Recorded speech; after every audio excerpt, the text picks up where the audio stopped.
Family Guy Back to the Multiverse was released in North America for the PS3, Xbox 360, and Steam on November 20th, 2012, and released internationally over the course of the next few days. Developed by Heavy Iron Studios, a game developer with a history of developing and co-developing various licensed titles, and was published by Activision, a publisher that is also no stranger to publishing licensed games, although some might recognize them from the sleeper franchise Call of Duty. This is the second of 4 official Family Guy tie-in games, if you count the mobile games, which I do.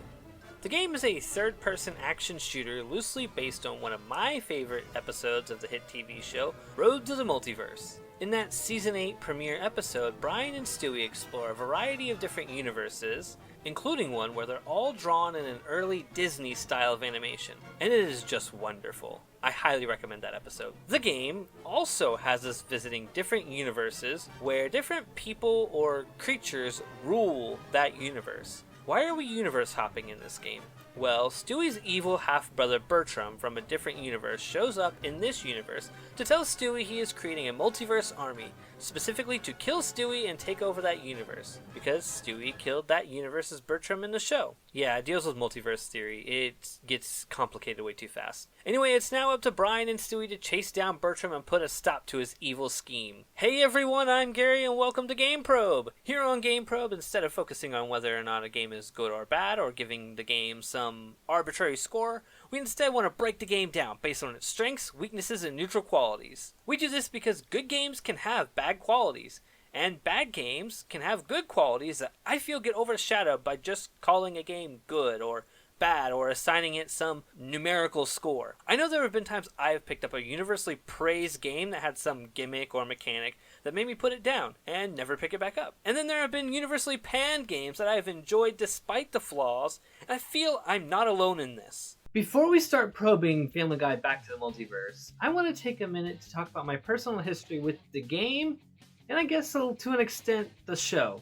So when this game came out, I remember seeing ads for it everywhere. I'd see them like banners on IGN and Game FAQs.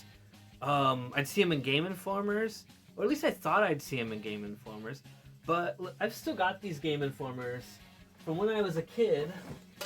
Oops. I still have these Game Informers from when I was a kid, and I can't for the life of me find that ad. I remember it being like a full-page ad, like black background, and it had a couple screenshots. You know, the typical in-magazine game advertisement. It might have even been like through GameStop or something. I remember there being ads in the Game Informers, but I can't find them. When I discovered that this game was a thing, I knew I had to have it. At the time, I was a huge Family Guy fan. Nowadays, not so much, but at the time, I was like diehard, watch it every day. It was like that, Futurama, and American Dad. That were like my wife and I's go-to, keep it on in the background while we're playing games or on our phones or something like that. Even though I really wanted this game, I wasn't dumb about it. I knew it wasn't going to be worth $60, so I didn't pay that. I waited a couple years and picked it up digitally through I don't even know if it was through a sale.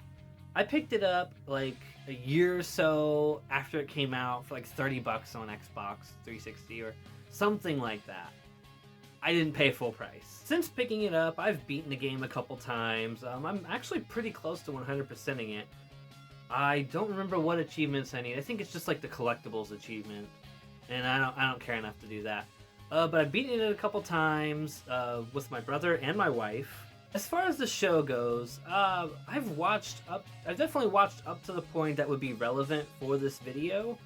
I think the last episode I watched, I don't remember the season, but it was the season with the Simpsons crossover that everybody was so excited about, kind of. Anyway, I watched that season and I haven't watched it since, so do with that information what you will. Now, before we start talking about the game, I do want to mention there will be spoilers ahead. If you care at all about Family Guy Back to the Multiverse's story for some reason, be warned, there's spoilers. With all that said, let's jump into Family Guy Back to the Multiverse's strengths.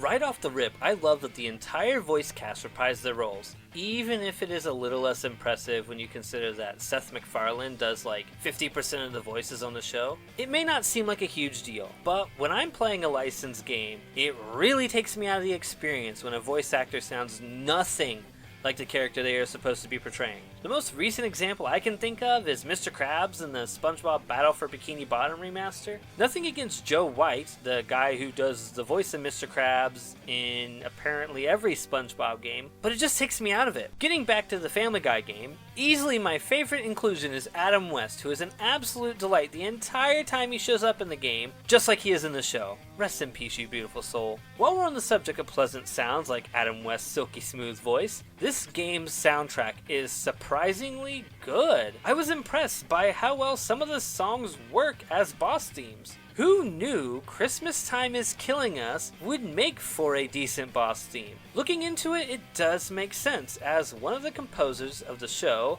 Walter Murphy, composed for the game as well. And you can say a lot of things about Family Guy, a lot of negative things, but when they go for a musical number, they really go for it. Moving right along, another strength of Family Guy Back to the Multiverse is there's so much fan service, and not the pervy kind. Everything from the summonable Ernie the Chicken, Joe Swanson, or the wacky waving inflatable arm flailing tube man items, to the costume choices for each character in both the campaign and multiplayer just screams Family Guy.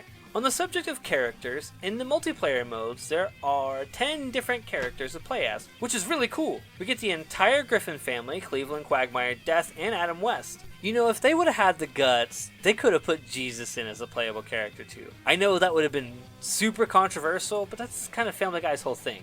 And that would have been hilarious. What a missed opportunity. Getting back on track, I love how little things are callbacks to the show, like Stewie's melee weapon being a callback to when Brian owed Stewie money, and Brian's melee weapon at least looks like a bottle of Paul Tuckett Patriot Ale. Even the boss fights are callbacks to the show, like the fight with Long John Peter, Crippletron, and Ernie the Chicken. While I do wish there were more, Heavy Iron crammed a lot of fun stuff for Family Guy fans to unlock, collect, and appreciate. Speaking of cramming things, they also crammed a lot of multiplayer modes in here. There are standard game modes here like Deathmatch and Family Guy's version of Capture the Flag, now known as Capture the Greased Up Deaf Guy, and there are a few others as well, but there's also a separate challenge mode that is essentially a watered down version of Spec Ops mode from the Call of Duty franchise. There isn't any online multiplayer, which nowadays really wouldn't matter, but at the time might have given this game a little bit more life. And it would have been fun to fight some of my friends online as one of the Family Guy characters.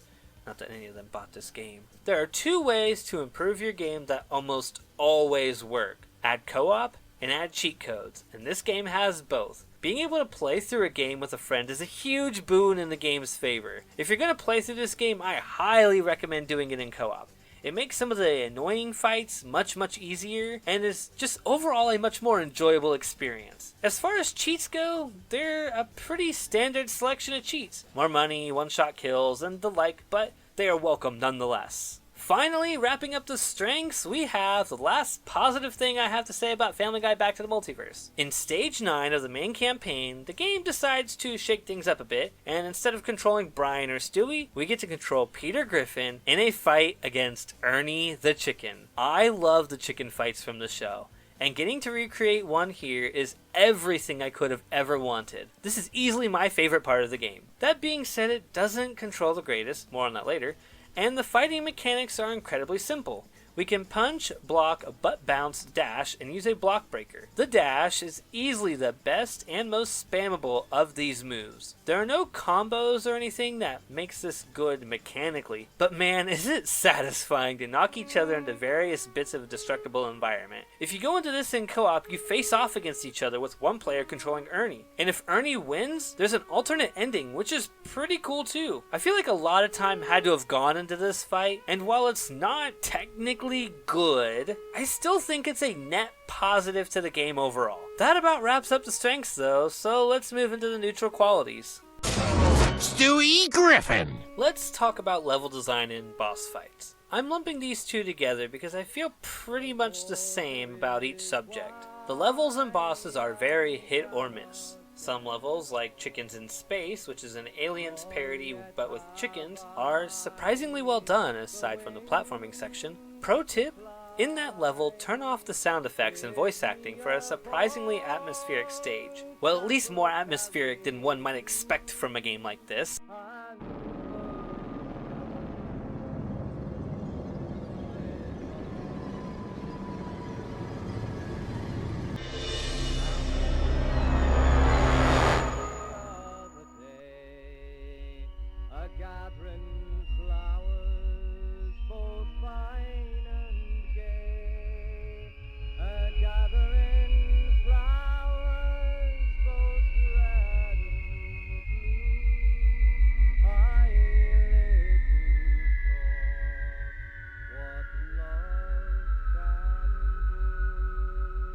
Another cool one is the first half of the pirate stage, which starts you off having to break out of your cell, and then using pirate melee weapons until you can reclaim your shooty bang bang weapons. It was a nice change of pace, and I liked that little bit. The rest of the level isn't too bad either, having you shoot cannons at enemy ships and then fighting Long John Peter. Then there are stages like Handy Capable, where the bulk of the stage is being inside a multi-layered hospital that is just a big square maze, and sadly that is the least of that stage's problems. I will say that there is quite a variety of locations that we will be exploring throughout the game, and there are almost always some kind of visual gag that can be found throughout each level that usually got a chuckle from me at least. As for boss fights, some are actually pretty fun, like the chicken fight we mentioned earlier, and the final boss fight, where we square off against an army of Bertrams and a giant Bertram-piloted, laser beam-toting, rocket launcher-mounted multi-phase stage-long T-Rex fight.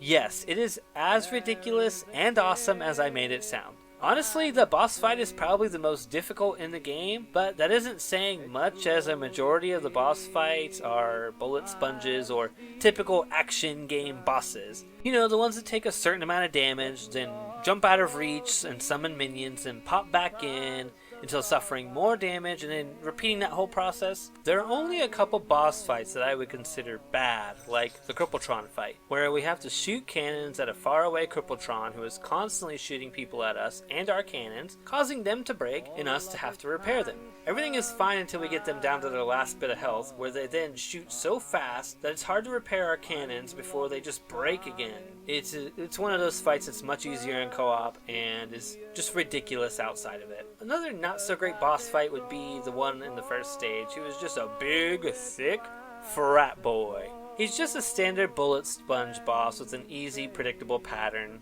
I guess he's not necessarily bad, but he's just, I don't know, it's not good either. Moving on, let's talk about the graphics. I found myself torn on where to put this. The game does look very Family Guy, and for what I imagine wasn't a huge budget, looks okay. But then you look at what the platform is capable of at this point, with games like the Telltale's The Walking Dead series and Borderlands 2, both nailing that cartoony look much better than this does, and Family Guy starts to look a lot worse. Especially some of the models. I mean, just look into Brian's soulless eyes here. Now let's talk about gameplay, arguably the most important part of this video. I found myself very divided on whether this was a weakness or a neutral quality. I even had to ask my wife and brother, who have both beaten the game with me, what they thought, because I couldn't decide where to put this. See, on the one hand, the gameplay isn't good. Characters feel floaty, guns aren't satisfying to use, the game's few platforming sections suck, the AI is brain dead, and there's very little to this game other than run around and shoot.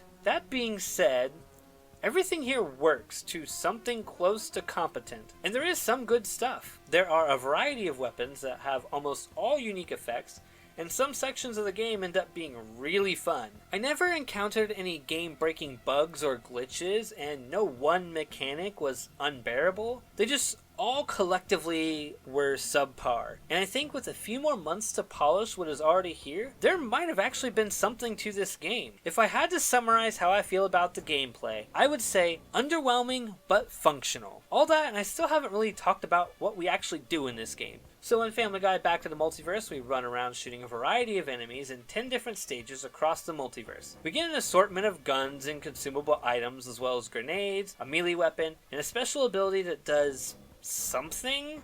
Look, I don't know what drinking these do, and I don't have access to the manual because this is a digital copy. One game FAQ guide I read says that Brian's increases his attack, and Stewie increases his rate of fire and reload speeds, but I don't really see a difference. Throughout each stage, we earn fat stacks for getting kills and just finding bundles of money everywhere. And those can be used to upgrade Brian and Stewie or buy more guns, costumes, characters, or tons of other extra stuff. Overall, this game is a balls to the wall, forget strategy, shooty gun game. It doesn't really get any more complicated than that. That wraps up the neutral quality section, meaning it's time to talk about Family Guy Back to the Multiverse's weaknesses. What's that smell? It smells like sweat and anger and shame. Let's start the weakness section off with this poor excuse for a plot. Now, I know, this is a licensed Family Guy game where the plot is just here to give us an excuse to shoot stuff, but oh boy, is this definitely a weakness. So as we established at the beginning of the video, we are chasing Bertram through the multiverse, trying to stop him from making a multiverse army to exact revenge on Stewie for killing this universe's Bertram. That is the case for the entire game up until the final level. Like, the plot really goes nowhere during this time. It's just us chasing Bertram, never catching up to him. So we get to the final level, Bertram has made it back to our universe's Quahog and is ready to unleash his army of Bertram clones that his assistant Gus had been making while we were chasing Bertram across the multiverse, making everything done up to this point a complete and utter waste of time. Is this a plot twist worthy of the Family Guy franchise? Absolutely. Does that make it good or funny or worthwhile? No. The only thing that saves this a little bit in my eyes is the final boss fight and buff Bertram because I think he's adorable and hilarious. After we beat the final boss, we feed Bertram to the T-Rex and they make a bad fourth wall breaking joke about whether the game will get a sequel. And then it ends. There's an alternate ending here where if Bertram wins, he blows up the Earth, and that is kind of neat. But was this really the best they could do? Ah well, surely the writing can't be that bad. Oh, but it is! So you know how some licensed games like to recycle dialogue from the series or movie it's based on? Well, this game does that to an obnoxious degree. Like, they'll just throw any old line anywhere. That joke about their family being trash because going to a theme park is their vacation, let's just slap that into the game right after we've blown up a dam, because why not? Brian, is this our vacation? Yeah, Oh. Are we trash? kinda. Oh. Peter's tortured rendition of the milkshake song? Well, here, he is naked on a float with a huge grin on his face despite it being the exact line from the show. Like, the suffering and all. These are just a few examples, but this happens across the entire game. Look, I get Family Guy is nothing if not quotable, but you need to at least have these lines make sense in some way, right? The recycled dialogue isn't the only issue here, though. The original lines added to the game are also pretty weak, mostly being throwaway one-liners that just made me roll my eyes. While we're on the subject of the lines, though, let's talk about Family Guy's humor and how it translates to video game form. Family Guy is no stranger to being edgy and controversial. It's built its whole identity around that. Less so than something like South Park, but more so than something like The Simpsons. You know, it's kind of in the middle of the edgy scale. This style of humor, at least the way it's done in this game, doesn't really do it for me. Which is weird, and maybe this is a me problem, because I have no problem with the edgy, controversial humor that's in the recent South Park games, but here it doesn't feel like it works. For instance, at the end of one level, we end up recreating the Kennedy assassination gag from the show. You know, the one with Mayor McCheese. I wasn't a fan of that gag in the show. It just felt like tasteless even for Family Guy, and it feels especially gross here, being an active participant in that. Don't even get me started on the landmine of controversy that is the handy-capable stage. There is just so much wrong here, so let's just move on. The next two weaknesses are much, much smaller, and they may not be a big deal to some people, but these were issues to me nonetheless. The first, why wasn't the rest of the cast utilized in the campaign mode? They have much more interesting weapons compared to Brian and Stewie, and I think it would have been cool to make use of them throughout the different universes. Instead, they just make cameos throughout the campaign, and they just stay playable only in multiplayer. The second small issue I have is that the reward for collecting the collectibles suck. So in each stage there are collectibles. How many collectibles vary from stage to stage, but if you collect them all on the stage, you can purchase concept art for each stage along with the other stuff we mentioned earlier. Pretty cool, right? Well, somehow, they managed to mess up this concept art in a really weird way. Instead of letting you scroll through the art at your leisure, they have it set up like a PowerPoint slideshow. So you have to sit through the entire thing to see a specific piece of concept art, and when you click the slideshow, the music just suddenly blares.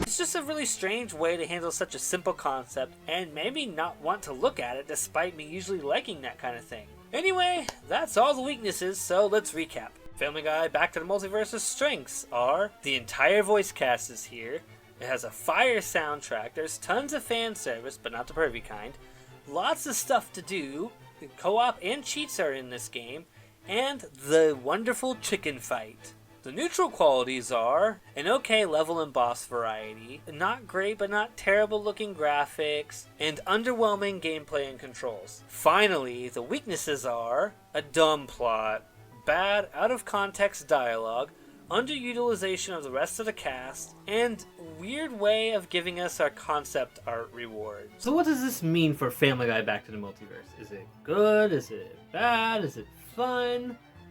Well, look, I have weird tastes, and I had fun with Family Guy Back to the Multiverse.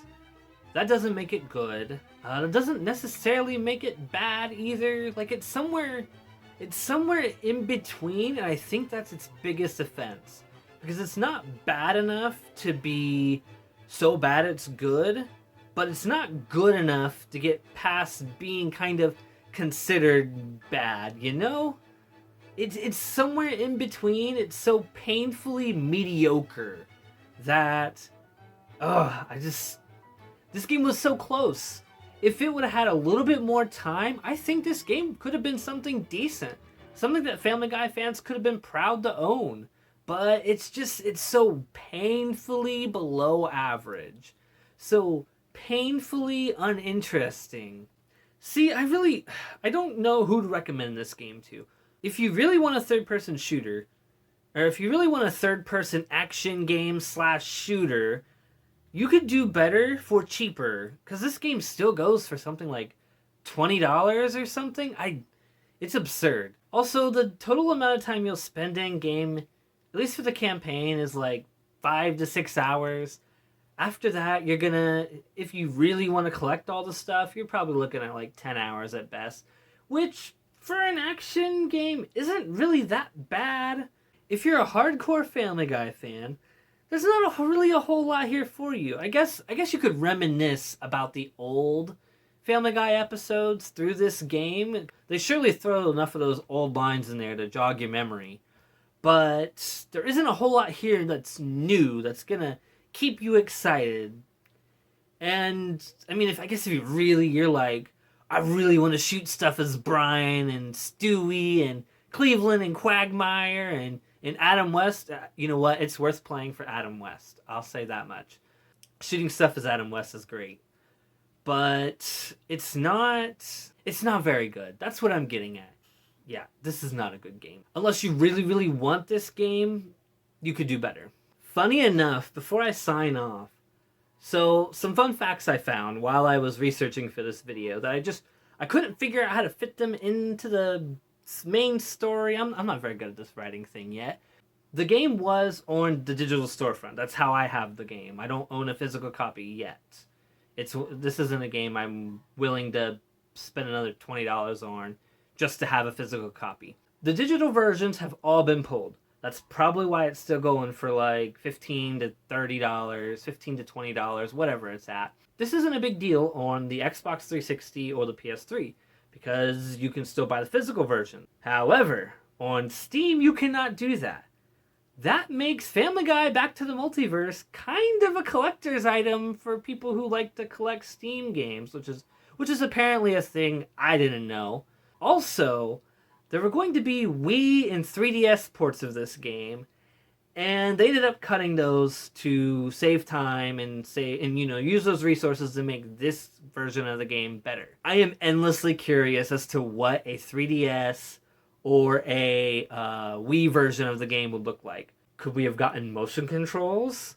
How would they have implemented motion controls or touch controls on the 3DS? I'm glad that they cut those ports because it made this game what it was, but I want to know what the Wii and the 3DS ports like. That does it for this episode of Game Probe.